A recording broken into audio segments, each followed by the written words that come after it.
नमो रिहंताणं नमो सिद्धाणं नमो आर्याणं नमो वज्राणं नमो लोये त्रिकालवर्ती सवसाहुणं मंगलम भगवान वीरो मंगलम गौतमो गरी मंगलम कुंद कुंदायो जैन धर्मोस्तु मंगलम सर्वमंगल्यमांगल्यम सर्वकल्याणकारकं प्रदानं सर्वधर्माणां जैनं जयतु शासनम् ओंकार बिंदु संयुक्तं नित्यं ध्यायन्ति योगिनः कामदं मोक्षदं चैव ओंकाराय नमो नमः नमः समय साराय स्वानुभूत्या चकासते स्वभावाय भावाय सर्वभावान्तरचिः अज्ञानतिमिरान्धानां ज्ञानाञ्जन्यशलाकया चक्षुरुन्मीलितं येन तस्मै श्रीगुरुवे नमः। आत्माज्ञानं स्वयं ज्ञानं ज्ञानादन्यत् परभावस्य कर्तात्मा मोहोऽयं व्यवहारिणं मंगलमयमंगलकरम् वीतरागविघ्नात् नमो काजिजाते भये हरिहंतादिमहान्। ओम नमः सिद्धेभ्य नमः सिद्धेभ्य नमः सिद्धेभ्य। ग्रंथादिराज समयसार जी परमागम, जिनके रचयिता आचार्य भगवान कुंद कुंददेव, जिनकी आत्मख्याति नामक टीका अमरचंद्र आचार्य भगवान ने की है, और उस कुंद आचार्य भगवान के मूल भाव को और अमरचंद्र आचार्य भगवान की टीका को जिन्होंने अपने अंतरंग में आत्मसात करके भगवान आत्मा को हथेली में दिखाया, ऐसे पूज्य गुरुदेव श्री का उनके ऊपर यानी कि 11वीं गाथा के ऊपर मंगलमय प्रवचन है। आगे ऐसा कहा कि व्यवहार में जो 4 प्रकार का है, वो अभूतार्थ होने से गुरुदेव श्री कहते हैं कि अभूतम अर्थम प्रकट करे छे के झूठो होवाथी झूठा अर्थ में प्रकट करे छे। 378 नंबर पृष्ठ पे ये बात है। झूठो होवाथी झूठा अर्थ में प्रकट करे छे एम कहूं समझाणु काई એટલે કે ત્રિકાળી વસ્તુ જે નાયક પુરાણ પ્રભુ એને જયારે સત્યાર્થ કયો અને એ જ સમ્યક દર્શનનો વિષય એટલે શુદ્ધ જ્ઞાનનો વિષય કયો, તેને જયારે સત્ય કહ્યું ત્યારે પર્યાયના આ ભેદ કે જે જ્ઞાન રાગને જાણે કે જ્ઞાનની પર્યાય છે, પણ એ રાગને જાણે એમ કહેવું તે સદબોધ ઉપચાર છે કે અભૂતાર્થ હોવાથી નથી એમ કહ્યું છે તો ખરો, પણ ત્રિકાળની અપેક્ષાએ તેને અસત્ય કહીને અસત્ય અર્થને પ્રગટ કરે છે। રાગને જાણવું એવું જે જ્ઞાન રાગને જાણે એ અસત અર્થને પ્રગટ કરે છે। સમજાય એટલું સમજવું પ્રભુ હતું વિતરાગ માર્ગનો ઊંડો ઊંડો ગંભીર ભાવ છે। क्या फरमाते हैं गुरुदेव श्री कि व्यवहार में 4 प्रकार का अवतार होने से ऐसा शब्द है, तो अभूतार्थ होने से का मतलब यह होता है कि त्रिकाल स्वभाव के अंदर में देखा जाए तो ये भेद पाया नहीं जाता, राग पाया नहीं जाता। राग को ज्ञान जानता है ऐसा कहा जाता है, सही में तो अपनी पर्याय को जानता है अपनी पर्याय को और कहे राग को जाने, ये सद्भुत उपचार है। अब बात इतनी है कि अनादिकाल से जीव ने व्यवहार नय का पक्ष अनादिकाल से क्यों रहा कि अभेद वस्तु स्वरूप उनके समक्ष आने के बावजूद भी, अभेद वस्तु स्वरूप की वस्तु व्यवस्था स्पष्ट कहने के बावजूद भी, ये बात गुरुदेव ने इस गाथा के अंदर में छठी चीज, ये प्रगट चीज, ये विद्यमान चीज, ये भगवान आत्मा है, ये भगवान आत्मा प्रगट चीज है, विद्यमान चीज है, सत्य चीज है। ऐसी वस्तु होने के बावजूद भी उसके तरफ नहीं देखा, दृष्टि उधर नहीं की। कहाँ दृष्टि की? पर में। कहाँ दृष्टि की? ज्ञान पर्याय में। अब वो अपनी पर्याय को जानता है तो वो अपनी पर्याय को जानता है तो पर्याय को जानने में रुकता है, थोड़ा पर्याय को जानने में रुकता है, ये भी पर्याय दृष्टि है, पर्याय बुद्धि है। और ज्ञान ते आत्मा, ज्ञान ते आत्मा ऐसा जो भेद, जो सद्भुत अनुच्चार, वो भी व्यवहार में छठी चीज को प्रकट नहीं करता। ज्ञान स्व आत्मा, ज्ञान ते आत्मा ऐसा जो भेद है, ये भी छठी चीज, प्रकट चीज, विद्यमान चीज जो है उनको प्रकट नहीं करता, भेद अभेद को प्रकट नहीं करता। तो भैया वस्तु तो स्वाभाविक अभेद है, अब भेद के द्वारा समझाई गई है, लेकिन भेद को समझना नहीं है, समझना है अभेद को। तो कैसे समझना कि एक जो भेद ज्ञान ते आत्मा ऐसा भेद जो कहा गया, समझाया गया, वो वस्तु के तरफ इशारा करने के लिए ऐसा कहा गया, लेकिन वो वस्तु भेद रूप नहीं है। जब वस्तु को देखा जाता है, वस्तु का जब वस्तु के ऊपर जब दृष्टि जाती है, वस्तु की जब अनुभव होता है, उस वक्त भेद दिखता नहीं। जब भेद दिखता नहीं है तो तू भेद को मत पकड़, अभेद को पकड़, अभेद के ऊपर में दृष्टि दे, क्योंकि वस्तु स्वाभाविक अभेद है। जो स्वाभाविक अभेद वस्तु जो है वो तू है।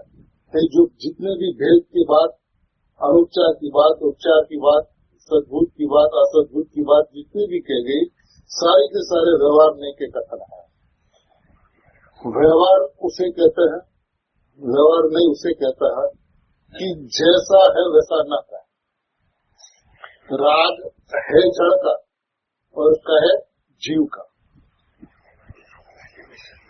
राग सही में जड़ का है, पुद्गल के परिणाम है, लेकिन कहे जीव का परिणाम, उसका नाम व्यवहार नहीं। यहाँ तक कि पर्याय जो है, पर्याय प्रत्येक समय उत्पन्न होने वाली पर्याय, ये अजीव है, ये जीव नहीं है। जीव तो त्रिकाल एक रूप रहने वाला भगवान आत्मा जो है वो जीव है, और क्षण क्षण बदलने वाली जो पर्याय है ये अजीव है। अब अजीव को जीव का है, उसका नाम व्यवहार।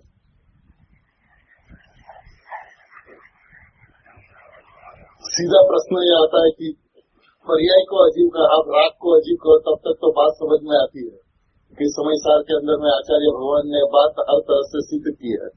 लेकिन पर्याय को अजीव, देखिए यहाँ पर सारा का सारा व्यवहार में असत्यार्थ अभूतार्थ जब झूठा कहा गया तो हेतु क्या है? हेतु शुद्धने का विषय भगवान आत्मा जो हो उसके ऊपर में दृष्टि हो।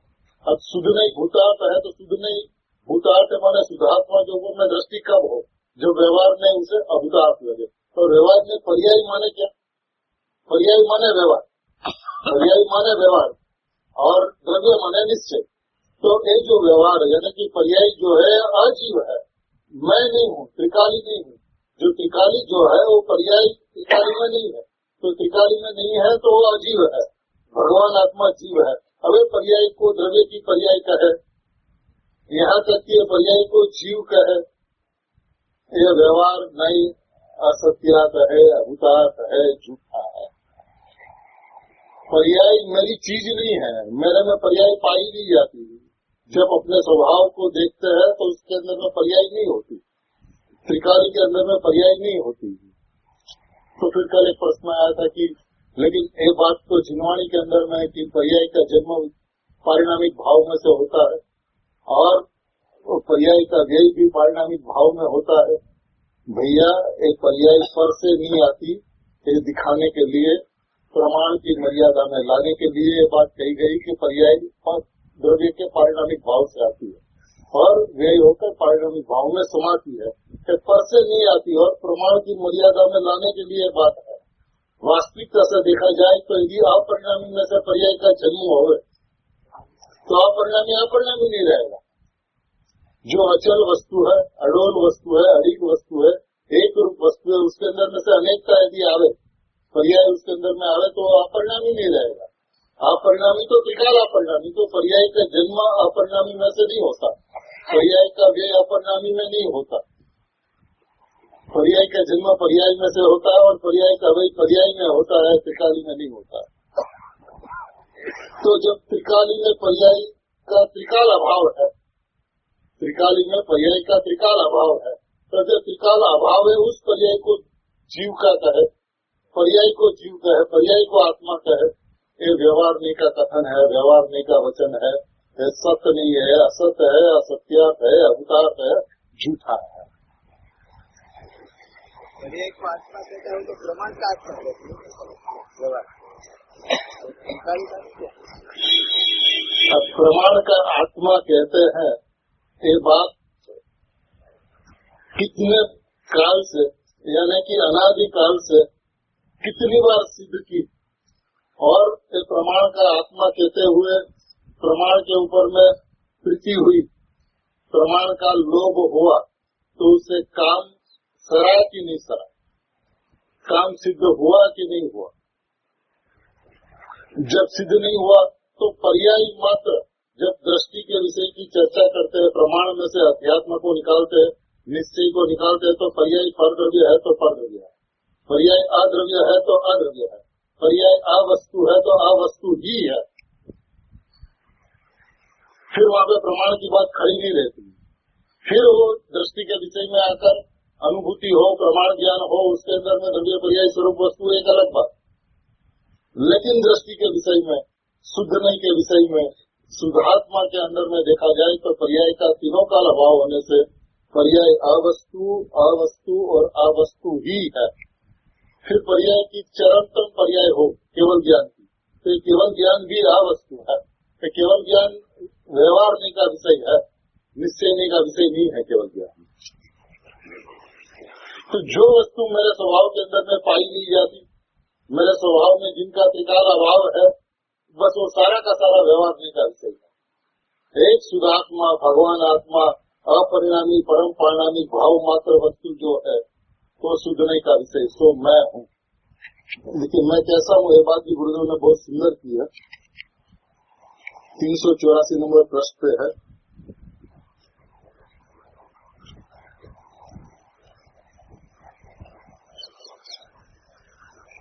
अंतिम पैराग्राफ है, उसमें तीसरी लिखी है, त्रिकाળી વસ્તુનો સ્વીકાર કરાવવામાં પર્યાય અને પર્યાયના ભેદોની ઉપેક્ષા કર્યા વિના, તેનું લક્ષ્ય છોડ્યા વિના ત્રિકાળી નાયક ભાવની દ્રષ્ટિ ન થાય।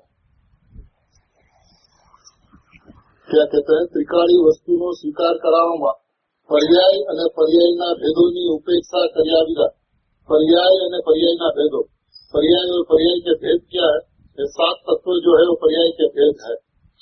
आश्रम, संवर, निद्रा, मोक्ष पर्याय के भेद है। पर्याय और पर्याय के भेदों की उपेक्षा किए बिना, उनका लक्ष्य छोड़े बिना त्रिकाली जायक भाव की दृष्टि नहीं होती। पर्याय और पर्याय भेदों की उपेक्षा किए बिना त्रिकाली की दृष्टि नहीं हो सकती। तो ये जो प्रश्न है कि हम बहुत प्रयत्न करते हैं लेकिन फिर भी त्रिकाली की दृष्टि नहीं होती, क्यों नहीं होती, तो उसका उत्तर है गुरुदेव श्री का। तो त्रिकाली की दृष्टि क्यों नहीं होती, तो पर्याय की उपेक्षा आज तक तूने नहीं की, पर्याय के भेदों की उपेक्षा तूने आज तक नहीं की। गुरुदेव के चरणों में आकर बैठा सम्यक दर्शन प्राप्त करने के लिए, गुरुदेव के पास में आया मोक्ष दशा को प्राप्त करने के लिए, सिद्ध गति को प्राप्त करने के लिए। तो ये पर्याय के भेदों की उपेक्षा जीवन के अंदर में नहीं हुई। और शुद्धात्मा जो है, भगवान आत्मा जो है, तो जीवन के अंदर में ऊर्ध्व नहीं हुआ। ये मैं हूँ ऐसी दृष्टि नहीं हुई, मैं हूँ ऐसा विकल्प तो चला, लेकिन मैं विकल्प तक ही रहा। मान्यता के अंदर में, विश्वास के अंदर में मैं परिपूर्ण गायक तत्व हूँ, ऐसा विश्वास एक क्षण के लिए भी नहीं हुआ कि संवर निग्रह और मोक्ष कर्म का तो भाव है, ऐसा लगा ही नहीं। शुद्धात्मा की दृष्टि करते हुए हमें सम्यक दर्शन, सम्यक ज्ञान प्राप्त करना है। ये परिणाम लेकर चला साथ में, जो परिणाम को साथ में लेकर चला उसने प्रति समय शुद्धात्मा की हिंसा की, शुद्धात्मा का घात किया, शुद्धात्मा का अनादर किया, शुद्धात्मा की अवहेलना की, और शुद्धात्मा का अनादर होते हुए उस शुद्धात्मा की दृष्टि कभी जम नहीं सकती है, हो नहीं सकती। शुद्धात्मा की दृष्टि, शुद्धात्मा की दृष्टि तब ही होती है कि जब मैं शुद्धात्मा हूँ, त्रिकाली गायक भाव हूँ, तो त्रिकाली गायक भाव हूँ। इसके अलावा जो कुछ भी है वो मेरा विश्व से बाहर, पर्याय भी मेरे त्रिकाली विश्व से बाहर परद्रव्य और अद्रव्य है। और नियम सर जी की 38वीं गाथा की तो पहली पंक्ति ये है, सातों तत्वों को बहिर्तत्व कहकर हे किया। सातों तत्व बहिर्तत्व है, अंतर तत्व नहीं है, मेरे से बाहर है। मेरा गायक परमात्मा अंतर तत्व है और सात तत्व बहिर्तत्व है, तो सातों तत्व है ही है। माने हे तो तब कहा जाता है कि जब वो है ही है, इस अपेक्षा से भी उसको है ही न देखे। है ही, सात तत्व है ही है। अब सात तत्व है ही तो है ना, है ही तो है ना, है ही तो सात तत्व है ही है। ये है ही नहीं रहा, उसके लिए उपाधि हो गया। मैंने है को है के दृष्टिकोण से भी न देखे और उपाधि से उसका लक्ष्य न छूटे, त्रिकाली गायक भाव से अपना लक्ष्य न छूटे और उसके अंदर में जम जाए, तो वो है ही हुआ ऐसा कहने में आता है। अपने साथ में ईमानदारी बरतनी चाहिए। अपन बोलते कुछ है और मानते कुछ है। अंतरंग के अंदर में मान्यता का प्रकरण कुछ और चलता है और बोलने का प्रकरण कुछ और है। बोलते तो है कि मैं अपरिणामी गायक हूँ, लेकिन अपने को अपरिणामी गायक आज तक माना ही नहीं। यदि अपरिणामी गायक माने और उसकी दृष्टि में निगोद और सिद्ध के बीच में कोई अंतर रह जाए, ऐसा हो नहीं सकता। दोनों ये परिणाम उसको एक समान लगते हैं, क्योंकि निगोद के अंदर में मेरे में कुछ बिगड़ता नहीं है और सिद्ध दशा में मेरे में कुछ सुधरता नहीं है। ऐसा एक रूप रहने वाला अपरिणामी गायक तत्व मैं हूँ, ऐसा विश्वास जिसका हुआ वो अपरिणामी के अंदर में फैल न जाए, बैठ न जाए, प्रसर न जाए, ऐसा हो नहीं सकता। हमेशा वो पर्याय को साथ में ले चला, जबकि उनकी जो दुनिया है वो पर्याय समुद्र से पीछे उनकी दुनिया है, पर्याय के पीछे उनका जहां है, पर्याय से सर्वथा भिन्न, सर्वथा रही। मैंने यहाँ तक कि ज्ञान के अंदर में भी एकांत ज्ञान दिखे। कहा तो ये जाता है कि ज्ञान दो का ज्ञान और एक का संतान, लेकिन ये बात सत्य होने के बावजूद भी जब अंतरंग की तरफ चलते हैं श्रद्धा और ज्ञान, तो दोनों में एकांत ही होता है, अनेकांत नहीं होता। अनेकांत का अनुभूति में भले जन्म हो, लेकिन जब अंतरंग की ओर चलते हैं तो श्रद्धा के अंदर में भी एकांत और ज्ञान के अंदर में भी एकांत। ज्ञान के अंदर में गायक मात्र वस्तु और श्रद्धा में मैं गायक, हमें दोनों ही सिर्फ गायक को दृष्टि में लेते हुए अंतर की तरफ धसमस्त पूर्व की तरफ स्वभाव की ओर जब बढ़ते हैं तो उसके अंदर में गायक के दर्शन हुए बिना रहता नहीं। लेकिन गायक के दर्शन करने की अपेक्षा से मैं गायक हूँ ऐसा जाने और ऐसा माने, एक छल है अपने साथ, एक कपट है अपने साथ। क्योंकि मैं गायक हूँ ऐसा क्यों मानते कि जिससे सम्यक दर्शन हूँ उसलिए मैं गायक हूँ, इसलिए मैं गायक हूँ कि अनादि अनंत गायक, और अनादि अनंत गायक हूँ तो पर्याय की कोई भी परिस्थितियां हो उससे मेरे को कोई अंतर नहीं पड़ता। देखिए और भी आगे गुरुदेव से क्या कहते हैं, त्रिकाल गायक चैतन्य सत महाप्रभु सर्वोत्कृष्ट परम परिणामिक शुद्ध परिणामिक परम भाव, शुद्ध सहज स्वभाव परम भाव, શુદ્ધ સહજ પરમ ભાવ ત્રિકાળ એનો આશ્રય લેતા સમ્યક દર્શન થાય. त्रिकाल जय चैतन्य सत महाप्रभु. मैं प्रभु नहीं हूँ, महाप्रभु हूँ, प्रभु का प्रभु मैं हूँ, भगवान का भगवान मैं हूँ. अब जो अपने आप को भगवान का भगवान माने और जाने, उसकी अंतरंग स्थिति क्या होती होगी. स्वभाव की रुचि और स्वभाव के बिना और कुछ सपने में भी आवे, उसका नाम रुचि है ही नहीं. त्रिकाल स्वभाव के अलावा और कुछ चले ही नहीं उसके अंदर में. एक त्रिकाल जय परमात्मा के अलावा और कुछ चल नहीं सकता. त्रिकाल जय चैतन्य सत महाप्रभु सर्वोत्कृष्ट परम परिणाम, सर्वोत्कृष्ट परम परिणामिक, शुद्ध परिणामिक परम भाव. कितनी महिमा, कैसे गुणगान. शुद्ध सहज स्वभाव परम भाव, शुद्ध सहज परम भाव त्रिकाल. ये मैं हूँ, उसका नाम आश्रय है.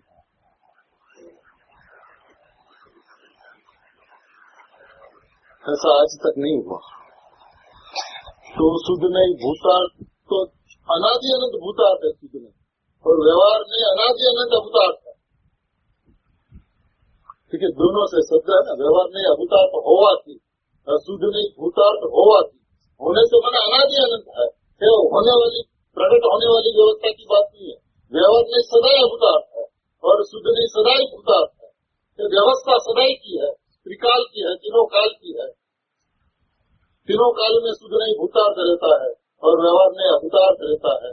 और ऐसी स्थिति होने के बावजूद भी एक बार भी उसको व्यवहार नहीं अभूतार्थ नहीं लगा. अब उसलिए गुरुदेव ने उसको जैन शासन का प्राण कहा कि एक बार व्यवहार में अभूतार्थ लगे, मैंने अपनी पर्याय जानने में आती है और पर्याय बुद्धि है ऐसा लगे, पर जानने में आता उसकी तो चर्चा कहाँ करे. लेकिन ज्ञान पर्याय का ज्ञान होता है, ये भी पर्याय बुद्धि है, अंश बुद्धि है. और उस ज्ञान के अंदर में जाए जानने में आता है, ये भी बात चले अंतरिक में, तो ये भी एक पर्याय बुद्धि है, क्योंकि भेद है. और ज्ञान के आत्मा ये भी भेद है. और यदि सही में भेद व्यवहार नहीं का विषय ये समझ में आवे, और मैं अभेद परमात्मा हूँ ये बात समझ में न आवे, ऐसा हो नहीं सकता. स्वभाव की मिठास लगे और प्रभाव की अरुचि न होवे, रात की अरुचि न होवे, ऐसा हो नहीं सकता.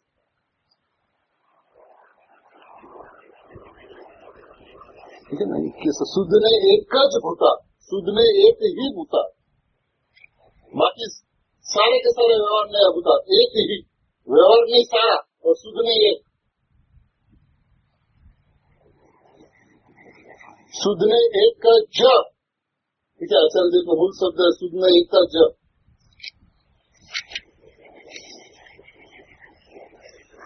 व्यवहार नहीं બધો અભૂતાર્થ હોવાથી અવિદ્યમાન અસત્ય અભૂત અર્થને પ્રગટ કરે છે.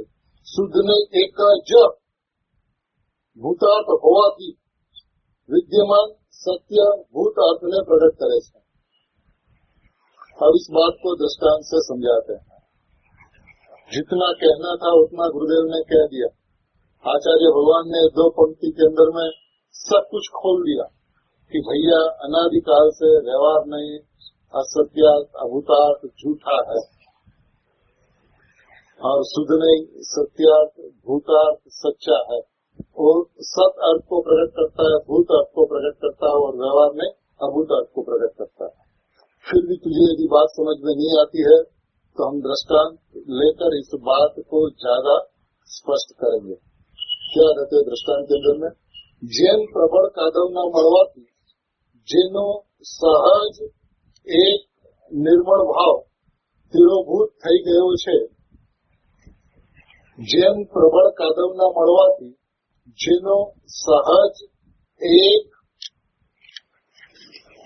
નિર્મળ ભાવ તિરોભૂત એટલે આચ્છાદિત થઈ ગયો છે, એવા જળનો અનુભવ કરનારા પુરુષો જળ અને કાદવનો વિવેક નહીં કરનારા ઘણા તો તેને એટલે જળને મલિન જ અનુભવે છે.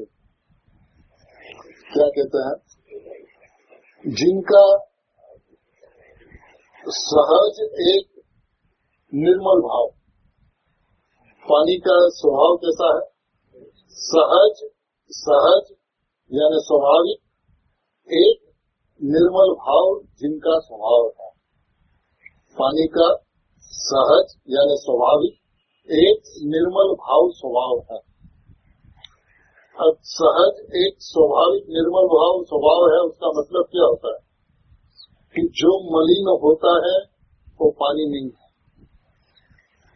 और जो निर्मल होता है वो भी पानी नहीं है।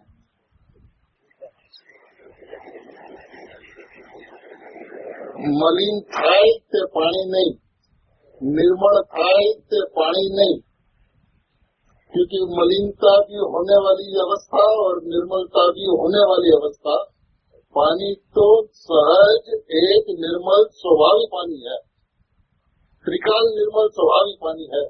जो निर्मलता प्रकट होती है वो पानी नहीं।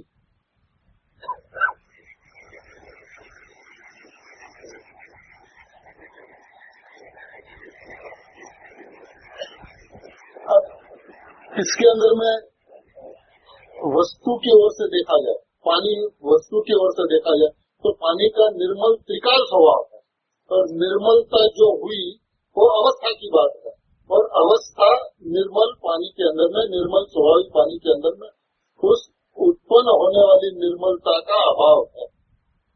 जैसे मलिनता का अभाव है ऐसे निर्मलता का अभाव।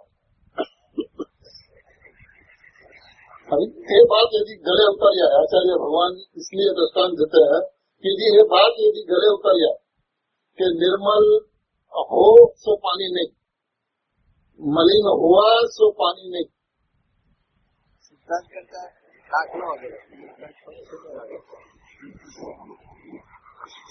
क्योंकि आज तक उन्होंने भेद को ही वस्तु का स्वरूप माना है।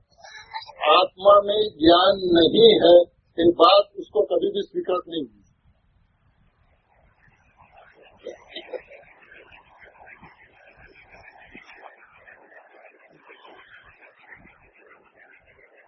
आत्मा में दर्शन नहीं है, ये बात कभी स्वीकृत नहीं हुई।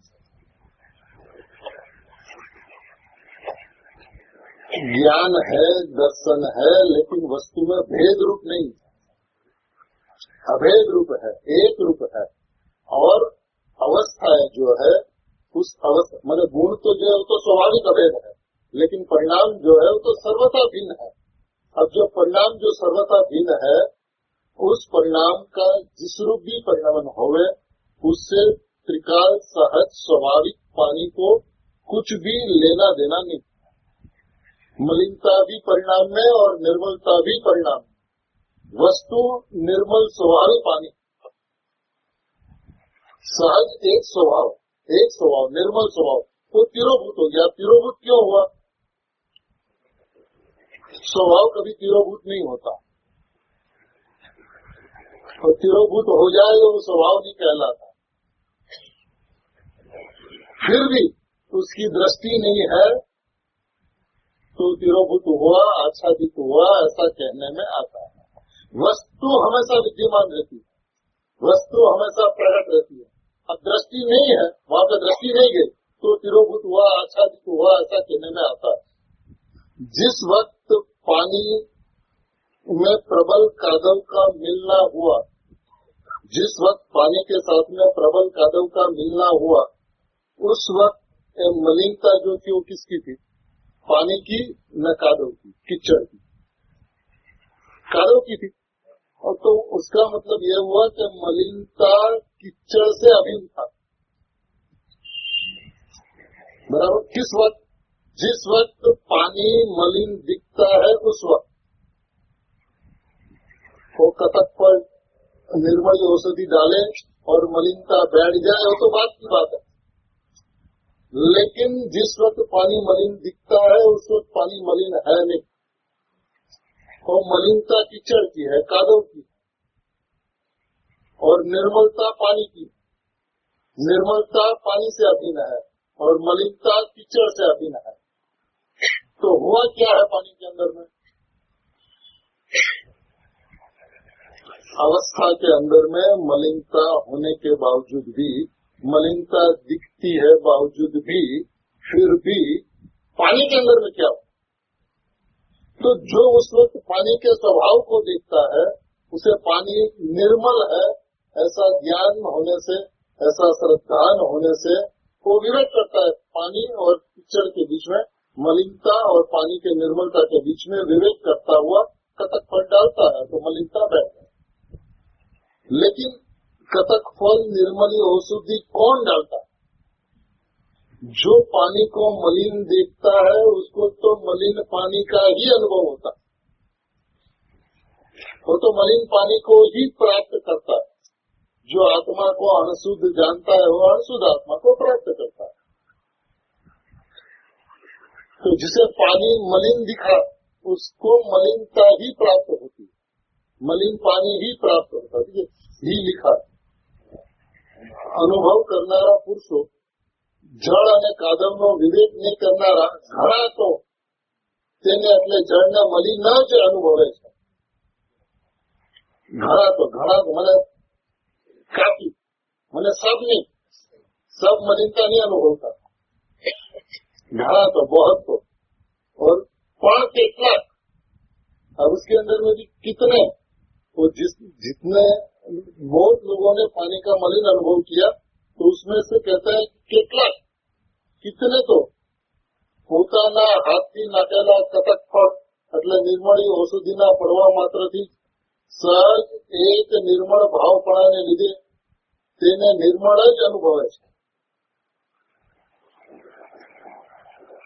कौन ऐसा करता है? उपजेला जड़ कादवना विवेकपणाથી પોતાના પુરુષાર્થ દ્વારા આવિર્ભૂત કરવામાં આવેલા। बस इतनी सी बात है कि जिसके पास में कादव और पानी का विवेक है कि भाई कादव मलिन है और पानी निर्मल है, ऐसा विवेक जिसके पास में है वो क्या करता है? अपने पुरुषार्थ द्वारा आविर्भूत કરવામાં આવેલા सहज एक निर्मल भावपणाને લીધે, सहज एक निर्मल भावपणाने લીધे, निर्मल भावपणा जो है वो सहज है, स्वाभाविक है, एक है, उसके अंदर में अनेकता नहीं है, मलिनता उसके अंदर में नहीं है। निर्मल पानी के अंदर में मलिनता नहीं है। मलिनता की जो अवस्था जो दिखती है वो कादव की है, कीचड़ की है। पानी के अंदर में कुछ भी आया गया नहीं, न मलिनता रंच मात्र भी पानी में आई है, न पानी का निर्मल स्वभाव रंच मात्र भी कम हुआ है। तो यहाँ पे कमाल किस चीज की है कि मलिनता के अवस्था में पानी को निर्मल देखे, उनके त्रिकाल निर्मल स्वभाव को देखे, उसकी कीमत है। अब जो त्रिकाल निर्मल स्वभाव को देखता है उसने पानी और कादव के बीच में विवेक किया, निर्मली औषधि डाली, मलिनता बैठ गई और निर्मल पानी प्राप्त हो गया। अब बात तो इसमें कठिन तो कुछ है नहीं। जगत के अंदर में भी देखा जाए तो प्रत्येक जीव, यदि अपन कहीं बाहर गए और कपड़े के ऊपर में कोई कीचड़ पड़ गया और फिर घर में जाके देवे तो क्या कहेगा? कपड़ा काला हो गया। वो तो जानता है कि कपड़ा तो सफेद ही है,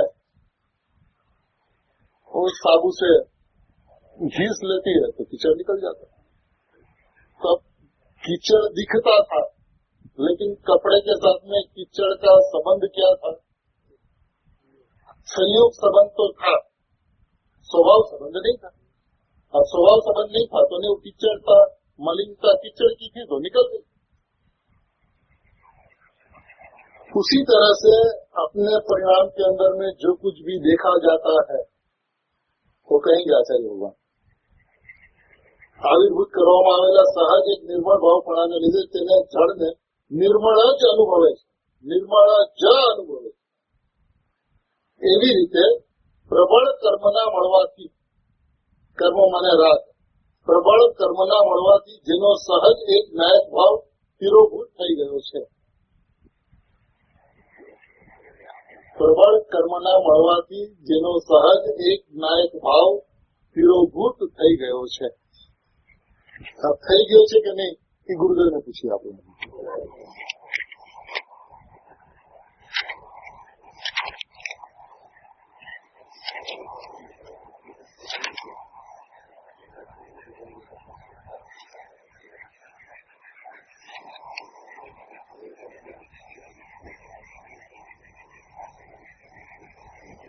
390 प्रश्न 390।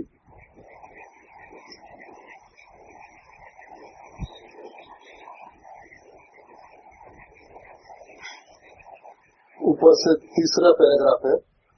જ્ઞાયક ભાવ છે એ તો કોઈ દી મલિન થતો નથી। જ્ઞાયક ભાવ છે એ તો કોઈ દી મલિન થતો નથી। કોઈ દી ક્યારે પણ અનાદિકાળમાં જ્ઞાયક ભાવ કદી भी મલિન નહીં हुआ। એ તો પર્યાયમાં મલિનતા છે, પર્યાય મેલી છે। જ્ઞાયક ભાવ તો એવો ને એવો પડ્યો જ છે અંદર। सुंदर शुद्ध चैतन्य घन प्रभु। जो मलिनता जो है वो पर्याय में है। ज्ञायक भाव तो ऐसा का ऐसा पड़ा हुआ है अंदर। सुंदर शुद्ध चैतन्य घन प्रभु एवा निर्मल છે જેનો એક જ્ઞાયક ભાવ તિરોભૂત થઈ ગયો છે। શું કીધું? જે રાગ ને દ્વેષ ને કર્મના સંબંધ વાળા મલિન ને દેખે છે જીવને, એને તો જ્ઞાયક ભાવ છે તો ખરો, પણ એને ઢંકાઈ ગયો છે। તે જ્ઞાયક ભાવ ઢંકાતો નથી। જ્ઞાયક ભાવ પ્રગટ થતો નથી। જ્ઞાયક ભાવ તો ત્રિકાળ છે। जिसकी दृष्टि राग के ऊपर में है, जिसकी दृष्टि मलिनता के ऊपर में है, उसको भी ज्ञायक भाव है तो प्रकट, लेकिन प्रकट होने के बावजूद भी उसको नहीं दिखता, तो એને ઢંકાઈ ગયો એમ કહેવામાં આવે છે। પણ મલિનતા દેખનારને જ્ઞાયક ભાવ છે છતો मलिनता देखने वाले को ज्ञायक भाव कैसा है? प्रकट है। जो मलिनता देखता है उसको ज्ञायक भाव प्रकट है। लेकिन मलिनता को देखता है तो ज्ञायक भाव प्रकट होने के बावजूद भी तो ज्ञायक भाव उसको ढक गया, आच्छादित हो गया, तिरोभूत हो गया। होता नहीं तिरोभूत, होता नहीं आच्छादित।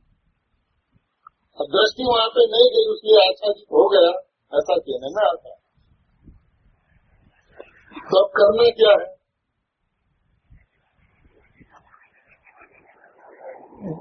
ढक गया उसको, लेकिन ढका नहीं है प्रकट। अब जो प्रकट है उसको प्रकट मानना है, विद्यमान है उसको विद्यमान मानना है। मैं हूँ ऐसा जानना, ऐसा समझना। પણ મલિનતા દેખનારને જ્ઞાયક ભાવ છે છતાં તેને જ્ઞાયક ભાવ ઢંકાઈ ગયો છે।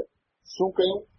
જેમ પાણી નિર્મળ છે અને મલિનતા તો એની પર્યાયમાં છે, એમ ભગવાન આત્મા જ્ઞાયક ભાવ તો નિર્મળ જ છે, ત્રિકાળ।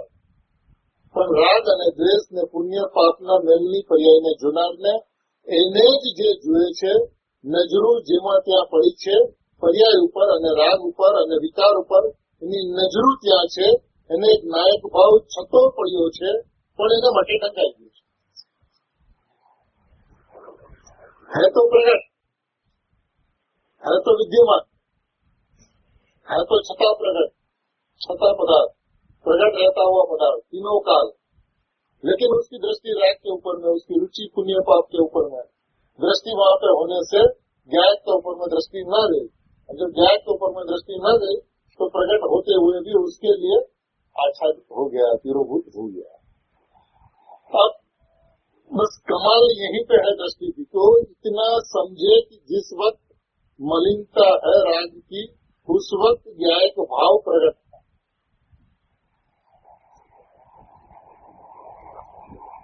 और ज्ञायक भाव दबता नहीं, ढकता नहीं, लेकिन ढक गया उसको। क्यों ढका? ज्ञायक भाव नहीं ढका, उसकी दृष्टि वहां पर नहीं गई। तकलीफ क्या हुआ? मुश्किल क्या हुई कि उसकी दृष्टि वहां पे नहीं, दृष्टि राग पे थी तो ज्ञायक पे नहीं गई, तो दृष्टि ज्ञायक पे गई। बस यही तो अंतर क्या पड़ा था कि जिस वक्त ज्ञायक भाव के ऊपर में दृष्टि नहीं गई, राग के ऊपर में, पुण्य के ऊपर में, परिणाम के ऊपर में जब दृष्टि गई, तो ज्ञायक भाव के ऊपर में दृष्टि नहीं जाने से उनके लिए वो ढक गया। लेकिन ढक गया माने कहीं अंदर चला गया, फिर उसको खींच के लाना पड़े, ऐसा नहीं है। तो विद्यमान है, तो प्रकट है, तो हाजरा हाजुर है, तो जागल्यमान,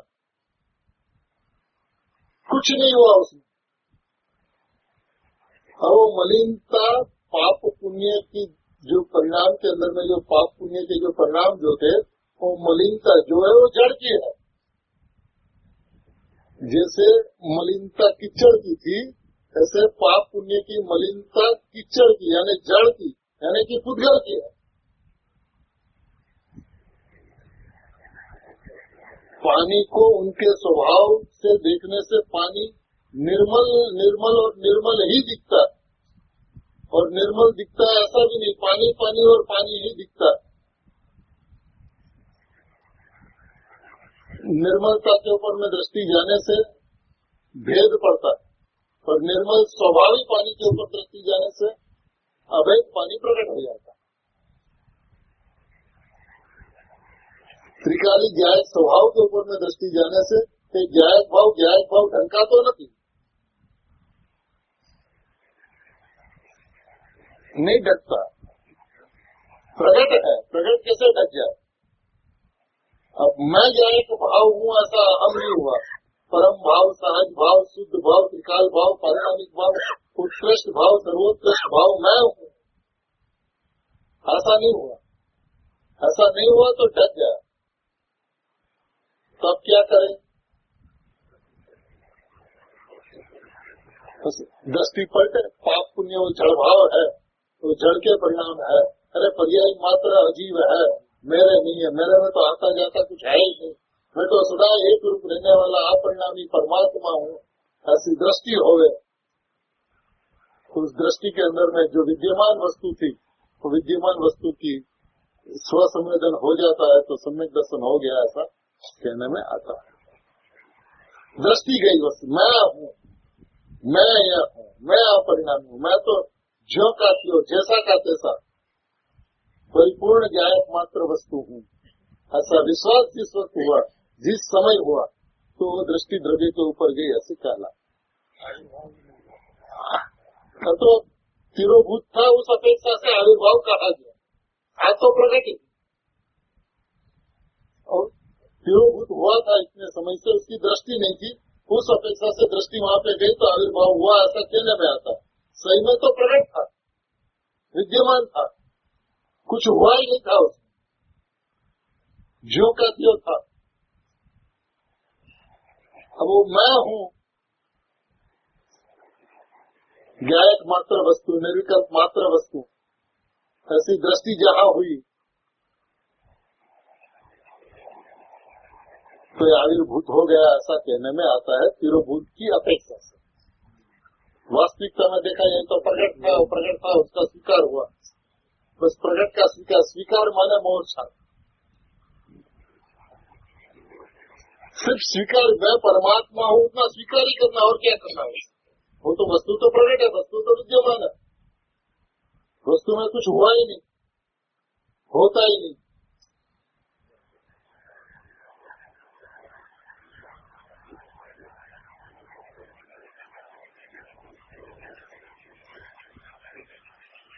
वास्तविकता देखा जाए तो उसने वस्तु को वस्तु के स्वभाव से नहीं देखा, और वस्तु को वस्तु के स्वभाव से नहीं देखने से कठिन लगता है। पानी का स्वभाव अनादि अनंत निर्मल ही है, सहज एक स्वभाव है।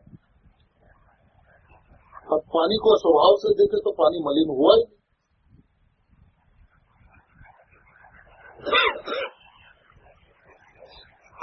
निर्मलता पानी की है ही नहीं।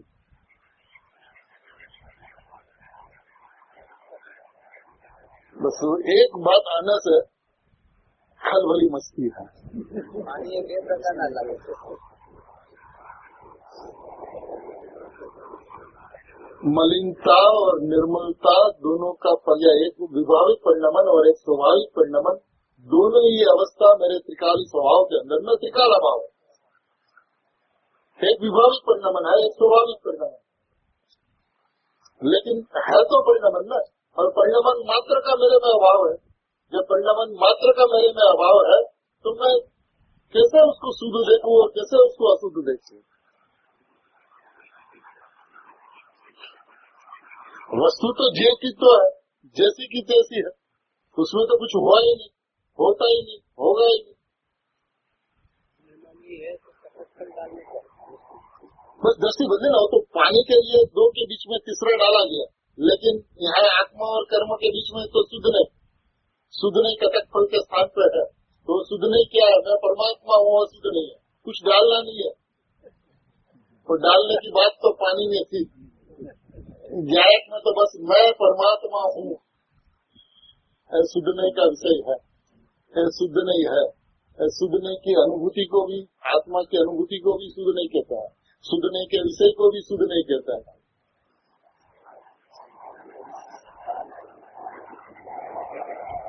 अद्भुत बात है।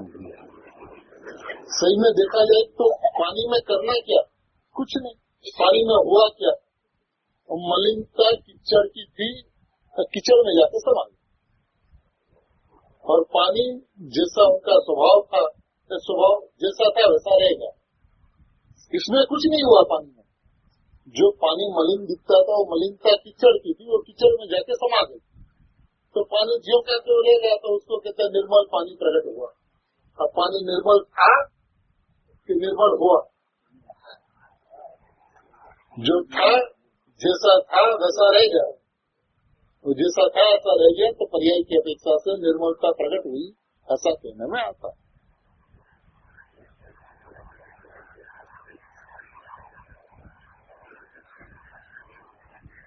वस्तु को देखने की दृष्टि जो है ना, उसकी कमाल है, बस मार्ग है दृष्टि का।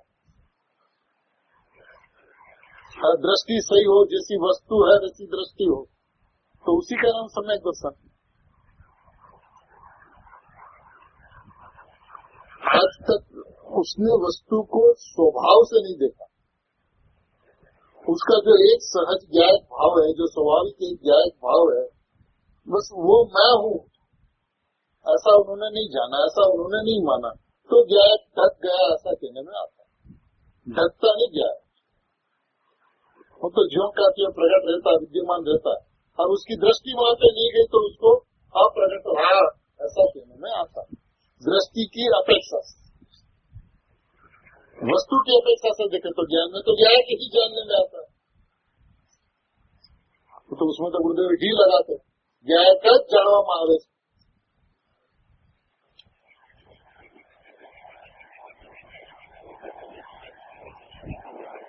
कितनी मार्ग की स्पष्टता गुरुदेव श्री के माध्यम से हुई है।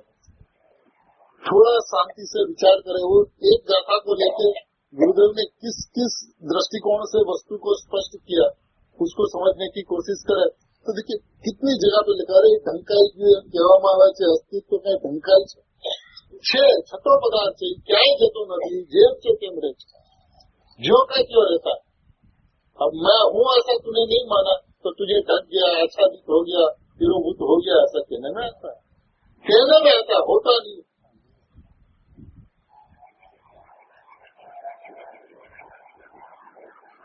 दृष्टि नहीं गई उस अपेक्षा से आच्छादित हुआ, तिरोभूत हुआ, लेकिन वस्तु तो विद्यमान है, प्रकट है। परिणाम से भी देखा जाए, ज्ञान से भी देखा जाए तो कथनचित अभिन्न है।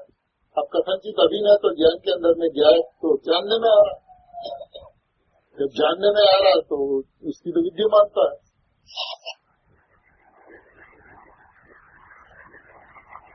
तो फिर उसको जानना कहाँ, जानने में आ रहा तो जानना कहाँ, बस मैं हूँ इतना मानना है, वो माना जैसे मैं हूँ ऐसा माना तो दृष्टि ऊपर गई उसके ऊपर, और दृष्टि उसके ऊपर जाते ही अनुभूति होगी। जो जानने में आ रहा था उसको संवेदन में आ गया। और गुरुदेव श्री के शब्दों में कहे तो एनलार्जमेंट हो गया। हाँ, सामर्थ रूप था परिणाम के अंदर में गया, सामर्थ रूप था, उसका एनलार्जमेंट हो गया। एनलार्जमेंट हो गया, बस उसी का नाम अनुभूति है। हम इसमें मेहनत है ही कहाँ? मेहनत का नामो निशान नहीं है। देखिए क्यों निशान नामो निशान? एक बात तो देखे कि पर्याय की व्यवस्था से देखे तो पर्याय हवा योग्य, ठीक, उसके अंदर में कुछ भी करने का नहीं, कुछ भी करने का कोई गुंजाइश नहीं, कोई अवकाश नहीं। अब जो पर्याय होने योग्य है, हवा योग्य है, उस परिणाम के अंदर में जिस समय जैसी पर्याय होनी है उस समय वैसी ही पर्याय होती है। तो उस परिणाम के अंदर में कर्तापने का कोई भी स्कोप नहीं है, अवकाश नहीं है। अब वो मानता उसकी भ्रांति है, वो मानता उसकी भ्रांति है, लेकिन व्यवस्था को देखा जाए तो परिणाम तो स्वतंत्र है, स्वाधीन है, क्रमबद्ध है। जो परिणाम जिस समय जैसे होने हैं वैसे ही होते हैं, न उसमें कुछ आगे होता है न कुछ पीछे होता है। तो अब एक परिणाम के अंदर में कर्तापना जब परिणाम से गया तो मैं आ करता हूँ, ये बात सिद्ध होगी।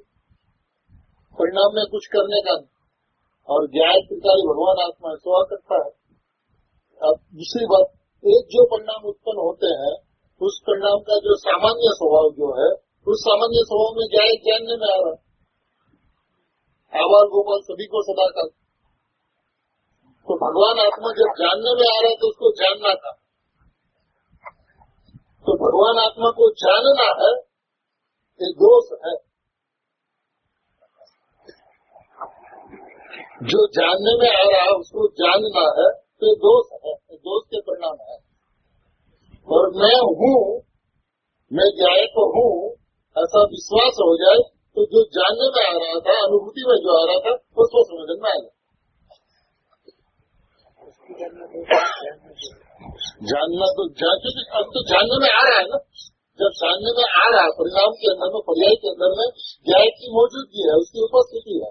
जब उसकी उपस्थिति है आप कहो कि मेरे को ज्ञान को जानना है, तो उसका मतलब वो जानने में नहीं आ रहा, अनुभव में नहीं आ रहा। आपको मेरे को ज्ञान का अनुभव करना, तो फिर उसका मतलब तो एक अनुभव में नहीं आ रहा। तो मैंने जैसे कर्ता बुद्धि छोड़ाई, वैसे तो ज्ञाता बुद्धि भी तो छोड़नी होगी। तो क्या होना होगा कि वह अपरिणामी ज्ञायक मात्र वस्तु है। ऐसे त्रिकाली पे दृष्टि जाते ही जो अनुभव में आ रहा था उसका संवेदन हो जाता है। कर्ता बुद्धि और ज्ञाता बुद्धि दोनों एक साथ में जाती है।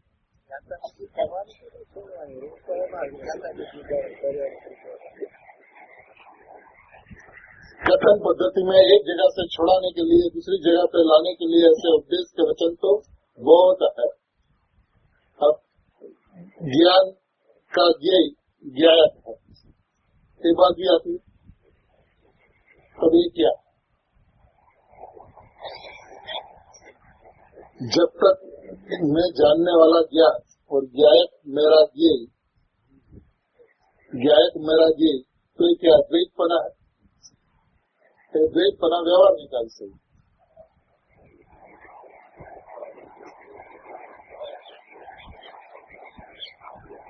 तो जैसी वस्तु है ऐसा मानना होगा, जैसी वस्तु है वैसा विश्वास होना होगा।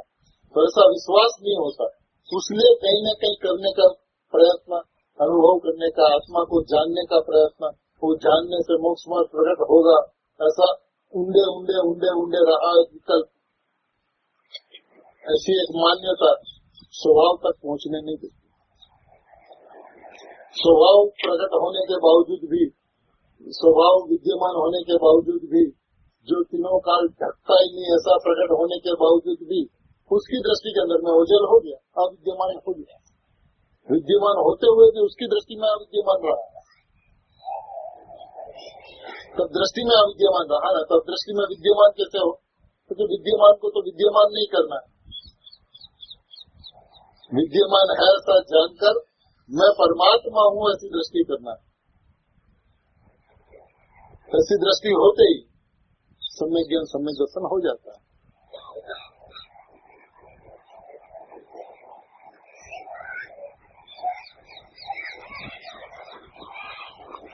देखिए क्या कहते हैं, પણ મલિનતા દેખનારને જ્ઞાયક ભાવ છે છતાં તેને જ્ઞાયક ભાવ ઢંકાઈ ગયો છે. मलिनता देखनार को ज्ञायक भाव है प्रकट.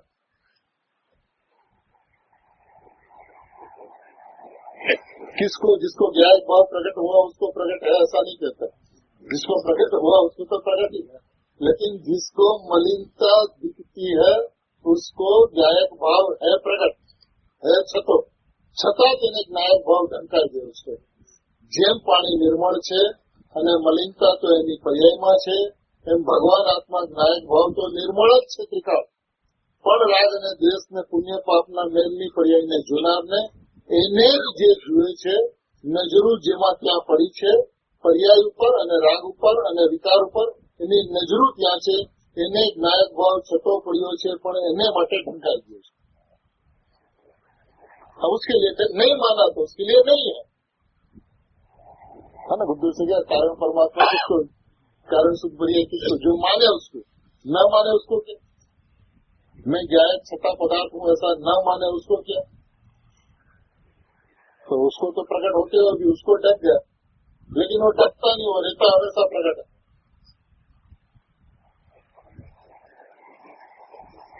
ऐसा विश्वास आज तक नहीं किया. બસ જ્ઞાયકને પ્રગટ કરવું છે, જ્ઞાયકને દર્શન દેવા છે, જ્ઞાયકના દર્શન કરવા છે. अभिप्राय में तो हमेशा है कि ज्ञायक का दर्शन करना है. अब ज्ञायक दर्शन देता हुआ बैठा है, प्रति पर्याय के अंदर में दर्शन दे रहा है. इस बात का आज तक से विश्वास नहीं, तो दर्शन करने के लिए दौड़ता. अब दर्शन करने के लिए दौड़ता तो वो भी भागता, तो आ गया पीछे पीछे. नहीं हो सकता दर्शन. कैसे हो? मैं स्वयं ज्ञायक और मैं ज्ञायक का दर्शन करने जाऊं, माने मैं ज्ञायक नहीं हूं. तो पर्याय में मैं पना हुआ, क्षणिकता में मैं पना हुआ, पलटते हुए परिणाम के अंदर में मैं पना हुआ, जिससे पर्याय बुद्धि कहते हैं. त्रिकाल स्वभाव का अनादर, त्रिकाल स्वभाव का अविनय. तो मैं त्रिकाली हूँ ऐसा बोलना एक बात है और उसको मानना दूसरी बात. आज तक माना नहीं है कि मैं त्रिकाली. और त्रिकाली मैं हूँ ऐसा माने और उसकी रुचि न हो, ऐसा नहीं.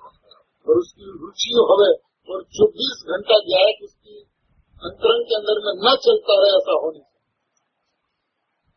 चिंतन और बेचिंतन 24 घंटा ज्ञायक चलते रहे, अपरिणामी चलते रहे.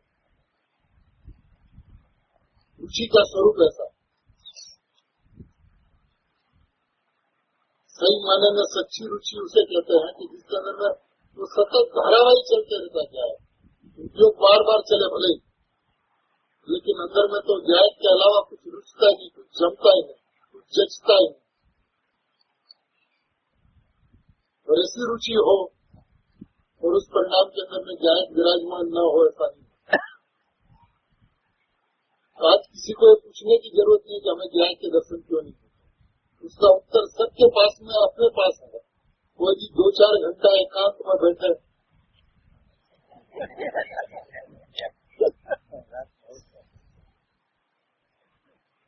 तो उसे पता चलता है कि ज्ञायक की रुचि कितनी है, ज्ञायक संबंधी विकल्प कितने चलते. बाकी की बात तो आगे की बात है, लेकिन ज्ञायक संबंधी में अपरिणामी ज्ञायक परमात्मा हूँ, विकल्प भी कितने क्षण चलते उसको समझ में आ जाए. और रुचि हो और अंतरंग में यह परिणाम लगातार धारावाही न चले, ऐसा हो नहीं सकता. बोले धारावाही चले और पर्याय की मुख्यता रहे, ऐसा हो नहीं सकता. स्वभाव की मुख्यता होवे और स्वभाव की मुख्यता के अंदर में स्वभाव का दर्शन न हो, ऐसा हो नहीं. क्योंकि एक तुरंत रिप्लाई मिलता, तुरंत जवाब मिलता. अपनी ईमानदारी हो, प्रामाणिकता हो, मैं अपरिणामी अपना त्रिकाल स्वभाव को यदि वास्तविकता वो मानता है तो उसका रिप्लाई तत्क्षण मिलता है.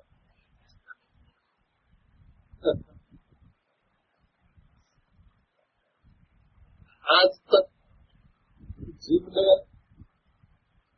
जैसी भगवान आत्मा की बात कही गई, आचार्य भगवंतों से सुनी, गुरुदेव से समझी और समझने के पश्चात इसका जो चिंतन घोलन एकांत के अंदर में चलना चाहिए, जिसके अंदर में दोनों बहनों के शब्दों में कहे कि आत्मा ની સાથે વાત કરવી, પોતાની સાથે વાત કરવી, तो वो अपने साथ बात नहीं करते। गुरुदेव ने ऐसा कहा, स्वामी साहब जी ने ऐसा कहा, आचार्य भगवंत ने ऐसा कहा। तेरा जायज क्या कहता है तो बता, तेरा जायज का क्या कहना है? तू जायज है ऐसा कहना है तो तुझे जायज को समझना, जायज के दर्शन करना। तो वजन कहाँ पर, जब एकांत में बैठता तो समझ में आता वजन कहाँ पर है। द्रव्य के ऊपर में है ना, पर्याय के ऊपर। और जिस पर्याय को गुरुदेव सिंह के बाद कहा करते थे, पर्याय को अद्रव्य क्यों कहा? क्योंकि पर्याय परद्रव्य है, ऐसी बात विश्व की सुनता रहेगा ना, तो परद्रव्य के रूप में तो उसकी अस्थि दिखेगी। लेकिन अद्रव्य कह दिया तो है ही नहीं, बिल्कुल है ही नहीं। मैंने है ही नहीं का मतलब वो समझता है बात की, पर्याय में तो है, मेरे में है ही नहीं। अब मेरे में है ही नहीं तो है ही नहीं, उनका अभाव दिखता है, अवस्तु दिखता है। और वो अवस्तु दिखे तब ही दिखता है कि जब अपना जायज भाव उसे वस्तु दिखे। जायज भाव वस्तु दिखे बिना पर्यायी भाव अवस्तु नहीं दिख सकता। तो था पूरा दोपहर का गुरुदेव सिंह का प्रवचन उसके ऊपर। स्वभाव वस्तु दिखे, त्रिकाल जायज भाव वस्तु दिखे, तब पर पदार्थ अवस्तु दिखे, तब परिणाम अवस्तु दिखे। परिणाम उसे अवस्तु नहीं लगते। क्यों नहीं लगते? क्योंकि स्वभाव वस्तु नहीं लगता। मैं त्रिकाली परमात्मा हूँ, वस्तु मात्र मैं हूँ, ऐसा नहीं समझ में आया। और जब प्रयोग पे बैठता है तो प्रयोग के अंदर में उसको पता चलता है कि धारणा के अंदर में जितना जमा के रखा है, प्रयोगसम के अंदर में जितना फैलाव किया हुआ है, तो सारा का सारा फैलाव जीरो है। तो तब पता चलता है जब प्रयोग के अंदर में बैठता है। अब जो प्रयोग में काम लेना है, फिर अनुमान ज्ञान और अनुभव ज्ञान बात तो बहुत दूर की है। तो स्वभाव की महिमा के बिना, स्वभाव की गरिमा के बिना तो प्रयोग में नहीं बैठ सकता। तो 2-4 मिनट के अंदर में तो कोई सी अलग सी दुनिया के अंदर में चला जाए। और स्वभाव की रुचि हो, एकांत के अंदर में स्वभाव का चिंतन उनका चलता हो, स्वभाव की महिमा हो, स्वभाव की गरिमा हो, सही में पर्याय के सुधार बगाड़ से, पर्याय के अंदर में निबोध दशा से या सिद्ध दशा से मेरे में कोई अंतर नहीं पड़ता। न निबोध का उसे भय होता है, न सिद्ध दशा की उसे महिमा होती है। महिमा होती है त्रिकाली स्वभाव जायज परमात्मा, और उस महिमा के अंदर में सिद्ध दशा सहज प्रकट होती है। दर्शन ज्ञान चारित्र सहज प्रकट होता है। ये सहज प्रकट होने वाली व्यवस्था है, ये प्रयत्न से प्राप्त किया नहीं जा सकता। प्रयत्न से प्राप्त करना माने पर्याय बुद्धि। पर्याय बुद्धि को कायम रखते हुए द्रव्य की दृष्टि, तो द्रव्य की दृष्टि के लिए प्रयत्न भी करे और पर्याय का एकत्व न छोड़े, पर्याय का ममत्व न छोड़े, पर्याय के अंदर में कुछ प्राप्त करने का अभिप्राय न छोड़े, तो त्रिकाली भगवान आत्मा के ऊपर में दृष्टि नहीं।